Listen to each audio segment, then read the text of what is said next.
ಓಂ ಶ್ರೀ ಗುರುಭ್ಯೋ ನಮಃ. ಓಂ ನಮೋ ವ್ರಾತಪತಯೇ ನಮೋ ಗಣಪತಯೇ ನಮಃ ಪ್ರಮಥಪತಯೇ ನಮಸ್ತೆ ಅಸ್ತು ಲಂಬೋದರಾಯ ಏಕದಂತಾಯ ವಿಘ್ನ ವಿನಾಶಿನೇ ಶಿವಸುತಾಯ ಶ್ರೀವರದಮೂರ್ತಯೇ ನಮೋ ನಮಃ.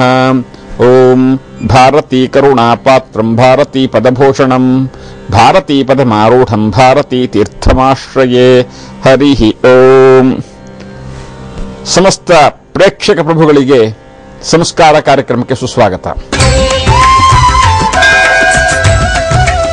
ಈ ದಿವಸ ಅಭ್ಯಂಜನದ ಬಗ್ಗೆ ಇದುವರೆಗೆ ಕೆಲವಷ್ಟು ಸೂಕ್ಷ್ಮತೆಗಳನ್ನು ಹೇಳ್ಕೊಂಡು ಬಂದಿದ್ದೀವಿ. ಸ್ನಾನಗಳಲ್ಲಿ ಬಹುವಿಧ. ನಮ್ಮ ಸಂಸ್ಕಾರ ಸಂಪ್ರದಾಯ ಶಾಸ್ತ್ರದ ರೀತಿಯ ಕೆಲವಷ್ಟು ಮಂಗಳ ಸ್ನಾನ, ಇನ್ನು ಕೆಲವಷ್ಟು ದೇಹಶುದ್ಧಿಗಾಗಿ ಸ್ನಾನ, ಇನ್ನು ಕೆಲವಷ್ಟು ಆರೋಗ್ಯ ವೃದ್ಧಿಗಾಗಿ ಸ್ನಾನ. ಈ ಥರ ಸ್ನಾನಗಳಲ್ಲಿ ನಾನಾ ವಿಧಗಳನ್ನು ಹೇಳಿದ್ದೀವಿ. ಅಭ್ಯಂಜನ ವಿಶೇಷವಾಗಿರ್ತಕ್ಕಂಥದ್ದು ಆರೋಗ್ಯ ವೃದ್ಧಿಗಾದರೆ, ಮಂಗಳ ಸ್ನಾನ ಮಂಗಳಕರವಾದಂತಹ ಕೆಲಸಗಳ ಪ್ರಾರಂಭಕ್ಕೆ ಮುಂಚೆ ಶುಚಿರ್ಭೂತರಾಗಿ ಏಕಾಗ್ರಚಿತ್ತದಿಂದ ಆ ಕಾರ್ಯದಲ್ಲಿ ತೊಡಗಿಸ್ಕೊಳ್ಳೋದಕ್ಕೆ ದೇಹವನ್ನು ರೆಡಿ ಮಾಡತಕ್ಕಂತಹ ಒಂದು ವಿಧಾನ.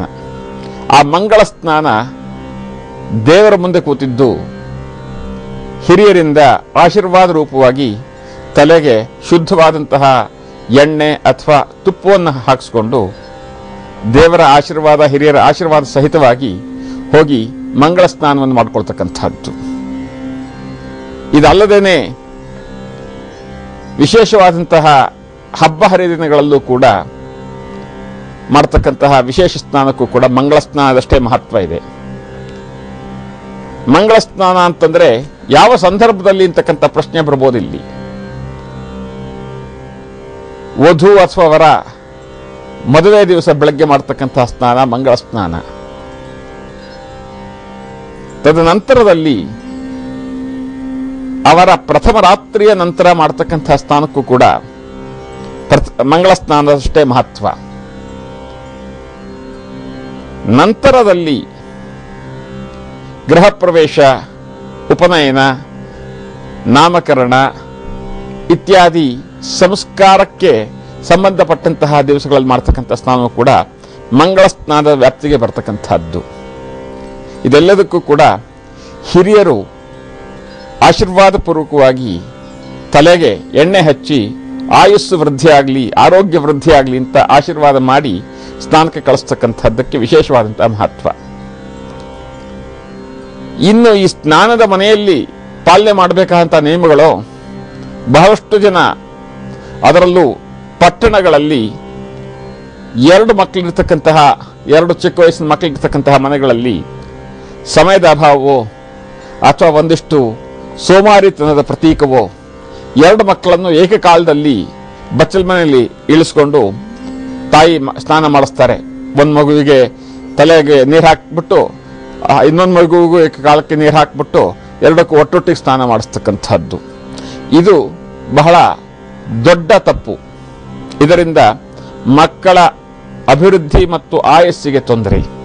ಎಷ್ಟೇ ಅರ್ಜೆಂಟ್ ಇದ್ರೂ ಕೂಡ ಒಂದು ಮಗುವಿಗೆ ಆದ ನಂತರವೇ ಇನ್ನೊಂದು ಮಗುವಿಗೆ ಸ್ನಾನ ಮಾಡಿಸ್ಬೇಕೆ ಹೊರತಾಗಿ ಏಕಕಾಲಕ್ಕೆ ಸ್ನಾನ ಮಾಡಿಸ್ತಕ್ಕಂಥದ್ದು ಎರಡು ಮಕ್ಕಳಿಗೆ, ಅಣ್ಣ ತಂಗಿ ಇರ್ಬೋದು, ಅಕ್ಕ ತಮ್ಮ ಇರ್ಬೋದು, ಸಣ್ಣ ಮಕ್ಕಳು 3-4 ವರ್ಷದ ಮಕ್ಕಳು ಸ್ಕೂಲಿಗೆ ಕಳಿಸ್ಬೇಕು ಅಥವಾ ನಿಮ್ಗೆ ಕಚೇರಿಗೆ ಹೋಗಬೇಕು ಅಂತಕ್ಕಂಥ ಆ ಥರದಲ್ಲಿ ಏಕಕಾಲಕ್ಕೆ ಎರಡು ಮಕ್ಕಳಿಗೆ ಸ್ನಾನ ಮಾಡಿಸ್ತಕ್ಕಂಥ ವಿಧಿ ಪೂರ್ಣ ಅಶಾಸ್ತ್ರೀಯವಾದಂಥದ್ದು. ಇದು ನಮ್ಮ ಸಂಸ್ಕಾರಕ್ಕೆ ವಿರೋಧವಾದಂಥದ್ದು. ಹಾಗೇನೆ ಈ ಸ್ನಾನದ ಮಹತ್ವಗಳನ್ನು ಹೇಳ್ಕೊಂಡು ಬಂದಾಗ, ಇಲ್ಲಿ ಅವಳ ಜವಳಿ ಮಕ್ಕಳಾಗಿದ್ರೆ ಆ ಮಕ್ಕಳಿಗೆ ಏಕಕಾಲಕ್ಕೆ ಸ್ನಾನ ಮಾಡತಕ್ಕಂಥದ್ದು ನಿಷಿದ್ಧವಲ್ಲ. ಆದರೂ ಕೂಡ ಪದ್ಧತಿ ಮತ್ತು ಸಂಪ್ರದಾಯದ ರೀತಿಯ ಏಕಕಾಲದಲ್ಲಿ ನಮ್ಮದೇ ಮಕ್ಕಳಿಗೆ ಅಥವಾ ಇನ್ನುಳಿದ ಯಾವುದೋ ನಮ್ಮ ಅಣ್ಣ ತಂಗಿಯರ, ಅಕ್ಕ ತಮ್ಮಿಂದರ ಮಕ್ಕಳಿಗೋ ಏಕಕಾಲದಲ್ಲಿ ಒಂದೇ ಬಚ್ಚಲ ಮನೆಯಲ್ಲಿ ಸ್ನಾನ ಮಾಡಿಸ್ತಕ್ಕಂಥದ್ದು ಪೂರ್ಣ ಅಶಾಸ್ತ್ರೀಯವಾದಂತಹದ್ದು. ಅದನ್ನು ಗಮನಿಸಬೇಕು. ಇನ್ನು ಸಚೇರಿ ಸ್ನಾನ ಅಂತಕ್ಕಂಥ ಒಂದು ವಿಧ. ಸಾಧಾರಣವಾಗಿ ಮೃತ ಶೌಚಾದಿಗಳು ಬಂದಾಗ ಅಥವಾ ನಮ್ಮ ಆತ್ಮೀಯರು ಮೃತರಾದಾಗ ಆ ಸುದ್ದಿಯನ್ನು ಕೇಳಿದ ತಕ್ಷಣ ಮೃತರ ಆತ್ಮಕ್ಕೆ ಶಾಂತಿ ಸಿಗಲಿ ಅಂತ ಹೇಳಿ ಮಾಡ್ತಕ್ಕಂಥ ಸ್ನಾನ. ಆ ಸ್ನಾನ ಯಾವಾಗಲೂ ಕೂಡ ತಣ್ಣೀರು ಸ್ನಾನ ಆಗಬೇಕೇ ಹೊರತಾಗಿ ಎಂಥ ಚಳಿ ಇರಲಿ ಮಳೆ ಇರಲಿ ಬಿಸಿ ನೀರಿನ ಸ್ನಾನ ನಿಷಿದ್ಧ ಅಲ್ಲಿ. ಇನ್ನು ದೇವಾಲಯಗಳನ್ನು ಸಂದರ್ಶಿಸಿ ಬಂದು ತತ್ಕ್ಷಣದಲ್ಲಿ ಸ್ನಾನ ಮಾಡ್ತಕ್ಕಂಥದ್ದು, ಆ ಒಂದು ದೇವರ ಅನುಗ್ರಹ ನೀವು ತೊಳೆದು ಆಚೆಗೆ ಬಿಸಾಕಿದ ಹಾಗೆ. ಹಾಗಾಗಿ ದೇವಾಲಯಗಳ ದರ್ಶನ ಅಥವಾ ಬಹಳ ಹಿರಿಯರ ಪೂಜ್ಯರ ಗುರುಗಳ ದರ್ಶನ ಅಥವಾ ಇನ್ಯಾವುದೇ ಒಂದು ವಿಶೇಷವಾದಂತಹ ಮಂಗಳ ಕಾರ್ಯದಲ್ಲಿ ಗೃಹ ಪ್ರವೇಶ ಅಥವಾ ಯಾವುದೋ ಹೋಮ ಹವನಗಳು, ಮದುವೆ, ಇಂಥ ಕಾರ್ಯಗಳನ್ನು ಮುಗಿಸಿ ಮನೆಗೆ ಬಂದು ತತ್ಕ್ಷಣದಲ್ಲಿ ಸ್ನಾನ ಮಾಡ್ತಕ್ಕಂಥದ್ದು ಶಾಸ್ತ್ರಕ್ಕೆ ವಿರೋಧವಾದಂಥದ್ದು. ಕನಿಷ್ಠ ಒಂದು 5-10 ನಿಮಿಷ ಕೂತಿದ್ದು ಒಂದಿಷ್ಟು ಏನಾದರೂ ಕೊನೆಗೆ ಒಂದು ಲೋಟ ನೀರಾದರೂ ಕುಡಿದ್ಬಿಟ್ಟು ಒಂದು ಸ್ವಲ್ಪ ವಿಶ್ರಾಮ ಮಾಡಿ ನಂತರ ಸ್ನಾನ ಮಾಡಬೇಕು, ದೇಹ ಶುದ್ಧಿಗಾಗಬೇಕಿದ್ರೆ. ಇದಿಷ್ಟು ಒಂದು ಸ್ನಾನದ ಸಂಕ್ಷಿಪ್ತ ನಿಯಮಗಳು. ಇಲ್ಲಿ ಸಂಕ್ಷಿಪ್ತ ಅಂತ ಯಾಕೆ ಹೇಳ್ತೀನಿ ಅಂದರೆ ನಮ್ಮ ಸಂಸ್ಕಾರವೇ ಅಂಥದ್ದು. ಸ್ನಾನೇನ ಶುದ್ಧಿ ನತು ಚಂದನೇನ ಅಂದಂಥದ್ದು. ಈ ಒಂದೊಂದಕ್ಕೂ ಕೂಡ ವಿಧಿ ಬಹಳ ವಿಶಾಲವಾದಂತಹದ್ದು. ಆದರೂ ಕೂಡ ಇವತ್ತಿನ ಕಾಲಮಾನಕ್ಕೆ ಅನುಗುಣವಾಗಿ ಎಷ್ಟರ ಮಟ್ಟಿಗೆ ಈ ಒಂದು ನಿಯಮವನ್ನು ಪಾಲನೆ ಮಾಡಲಿಕ್ಕೆ ಸಾಧ್ಯವಾಗಬಹುದು ಅಷ್ಟನ್ನ ಒಂದು ಸಂಕ್ಷಿಪ್ತ ರೂಪದಲ್ಲಿ ತಮ್ಮ ಮುಂದೆ ಇಡತಕ್ಕಂಥ ಪ್ರಯತ್ನ ಇದು. ಈಗ ವಾಸ್ತುವಿನ ಬಗ್ಗೆ ಒಂದಿಷ್ಟು ಗಮನ ಹರಿಸೋಣ ಬನ್ನಿ. ಇಲ್ಲಿ ನನ್ನ ಈ ಒಂದು ಸಂಸ್ಕಾರ ಮತ್ತು ವಾಸ್ತುವಿನ ಕಾರ್ಯಕ್ರಮ ನೋಡಿದ ಕೋಟ್ಯಾಂತರ ಅಭಿಮಾನಿ ಪ್ರಭುಗಳು ಸಾವಿರಾರು ಪ್ರಶ್ನೆಗಳನ್ನ, ಅವರ ಒಂದು ಆತಂಕವನ್ನ, ಅನುಮಾನವನ್ನ ನಮ್ಮ ಮುಂದಿಟ್ಟಿದ್ದಾರೆ. ಇಮೇಲ್ ಮುಖಾಂತರ, SMS ಮುಖಾಂತರ. ಅವರ ಒಂದು ಪ್ರತಿಯೊಂದು ಅನುಮಾನಕ್ಕೂ, ಪ್ರಶ್ನೆಗೂ, ಆತಂಕಕ್ಕೂ ಉತ್ತರ ಹೇಳಬೇಕಾದ್ದು ನನ್ನ ಆದ್ಯ ಕರ್ತವ್ಯ.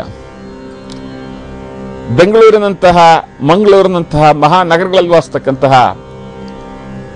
ಬಹಳಷ್ಟು ಜನಗಳು ಅಪಾರ್ಟ್ಮೆಂಟ್ಗಳಲ್ಲಿ ವಾಸ ಮಾಡ್ತಾ ಇದ್ದಾರೆ, ಗ್ರೂಪ್ ಹೌಸಿಂಗ್ನಲ್ಲಿ. ಅಲ್ಲಿ ಅವರಿಗೆ ಸಾಕಷ್ಟು ಸ್ವಾತಂತ್ರ್ಯತೆ ಇಲ್ಲ, ಅವರಿಗೆ ಹೇಗೆ ಬೇಕೋ ಹಾಗೆ ಬದಲಾವಣೆ ಮಾಡಿಕೊಳ್ಳೋದಕ್ಕೆ. ಕೆಲವಷ್ಟು ಜನ ಬಾಡಿಗೆದಾರರು, ಇನ್ನು ಕೆಲವಷ್ಟು ಜನ ಸ್ವಂತ ಆ ಒಂದು ಅಪಾರ್ಟ್ಮೆಂಟಿನ ಫ್ಲಾಟಿನ ಓನರ್ರು. ಅದಕ್ಕೆ ಬೇಕಾದಂತಹ ಸೂಕ್ಷ್ಮವಾದ ನಿಯಮಗಳನ್ನು ಗಮನಿಸೋಣ. ಮೊಟ್ಟ ಮೊದಲನೇದಾಗಿ ಅಪಾರ್ಟ್ಮೆಂಟಿಗೆ ಇರಬೇಕಾದಂತಹ ನಿಯಮಗಳಲ್ಲಿ ಯಾವುದೇ ರೀತಿಯ, ಯಾವುದೇ ದಿಕ್ಕಿನ ಅಪಾರ್ಟ್ಮೆಂಟ್ ಆಗಿದ್ರೂ ಕೂಡ ನೈಋತ್ಯದ ಒಂದು ಬಾಗಿಲು ನಿಮ್ಮ ಅಪಾರ್ಟ್ಮೆಂಟಿಗೆ ಇರತಕ್ಕಂಥದ್ದು ಪೂರ್ಣ ನಿಷಿದ್ಧ. ಇನ್ನು ಅಪಾರ್ಟ್ಮೆಂಟ್ನಲ್ಲಿ ಮುಖ್ಯವಾಗಿ ಗಮನಿಸಬೇಕಾದಂತಹ ಅಂಶ ಅಂತಂದ್ರೆ, ಆ ಬಿಲ್ಡಿಂಗ್ ಹೇಗೆ ಇದ್ರೂ ಕೂಡ ನಿಮ್ಮ ಫ್ಲಾಟು ವಾಸ್ತುಗೆ ಅಥವಾ ವಾಸ್ತುವಿನ ಒಂದು ನಿಯಮಕ್ಕೆ ಹತ್ತಿರವಾಗಿದ್ದಷ್ಟು ನಿಮಗೆ ಅದರಿಂದ ಇಂಡಿವಿಜುವಲ್ ಆಗಿ ಪ್ರಯೋಜನ ಲಭಿಸೋದು ಗ್ಯಾರಂಟಿ. ಇನ್ನಷ್ಟು ಇದರ ಬಗ್ಗೆ ನಮ್ಮ ನಾಳಿನ ಸಂಚಿಕೆಗಳಲ್ಲಿ ವಿವರ ಕೊಡ್ತಕ್ಕಂಥ ಪ್ರಯತ್ನ ಪಡೋಣ. ಸಮಸ್ತ ಸನ್ಮಂಗಳಾನಿ ಭವಂತು.